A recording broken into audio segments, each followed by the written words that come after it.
குடிகொண்ட நீலமேனியும்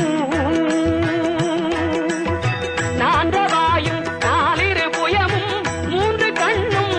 மதச்சுவடும் இரண்டு செவியும் இலங்கு பொன்முடியும் இரண்ட முப்புரினோர் திகழொளி மார்பும்